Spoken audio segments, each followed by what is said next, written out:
కన్న కొడుక్కి ద్రోహం తలపెట్టిన ఈ పాపాత్ముడు జీవించడానికి అర్హుడు కాడు కాడు. లక్ష్మణ లక్ష్మణ, నీ చేతులతో నన్ను కడతీర్చి నా మనస్సుకు శాంతి చేకూ. తండ్రి, నన్ను మన్నించండి, నన్ను అనుగ్రహించండి. అమ్మా, ఏమిటి పరీక్ష? నిన్ను ప్రార్థిస్తున్నాను. వారి దుఃఖ కారణం ఏమిటో చెప్పు తల్లి. అత్తగారు, మీ పాదాలంటి ప్రార్థిస్తున్నారు. చెప్పండి, వారి హృదయ దౌర్బల్యమే ఈ దుఃఖానికి అంతటికి కారణం. అదేమిటో విపులంగా చెప్పు తల్లి. సత్యసంధులకు మీ తండ్రి గారు నాకు 2 వరాలు ఇచ్చారు. అందుకు నీవు అంగీకరిస్తావో లేదో అని. నన్ను గురించి బాధపడుతున్నారా? పితృవాక్య పరిపాలనే పరమావధిగా ఎంచిన నన్ను శంకిస్తున్నారా?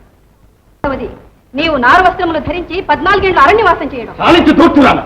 ఈ మాటలు పలికిన నీ నాలుగను 1000 ముక్కలు చేసిన పాపం లేదు. లక్ష్మణ, ఆవేశంలో తల్లిని నిందిస్తావా? తల్లి ఈమె తల్లి కాదు, గోముఖ వేగ. తండ్రిని మాయ చేసి ఇంత ద్రోహానికి వడిగట్టిన ఈమెను చిత్రవత చేసిన పాపం లేదు. లక్ష్మణ, ఏమిటి తొందరపాటు? ఆమెనే మాత్రం దూషించినా నన్ను దూషించినట్టు. అన్నా, శాంతించు లక్ష్మణ. అమ్మా, ఈ మాత్రానికి ఇంత బాధపడాలా? మా తండ్రి గారు మీకు ఇచ్చిన వరాలు నేను హృదయపూర్వకంగా పాటిస్తాను. వారి ఆజ్ఞను శిరసా వహిస్తాను. అన్నా, ఇది అన్యాయం. నాయన, మన చిరంజీవి చెప్పినట్లు ఈ వరములు ధర్మ విరుద్ధములు. రాజ్యార్హత ఒక్క జ్యేష్ఠునికే కాని రెండవ వానికి చెల్లనేర్పదు.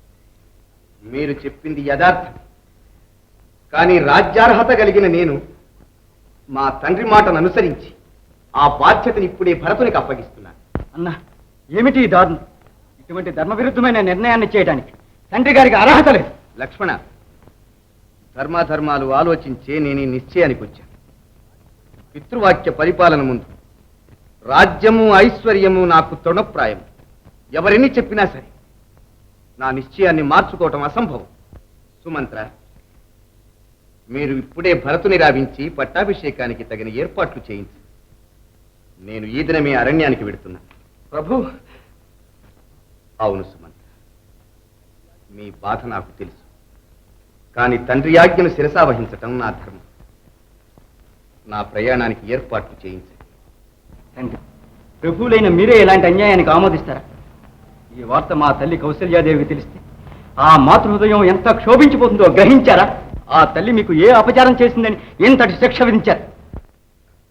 అపచారం చేయలేదా? చేసింది. కఠినుడు కలుషాత్ముడు అయిన నన్ను వివాహం చేసుకొనుటే ఆమె చేసిన మహా అపచారం.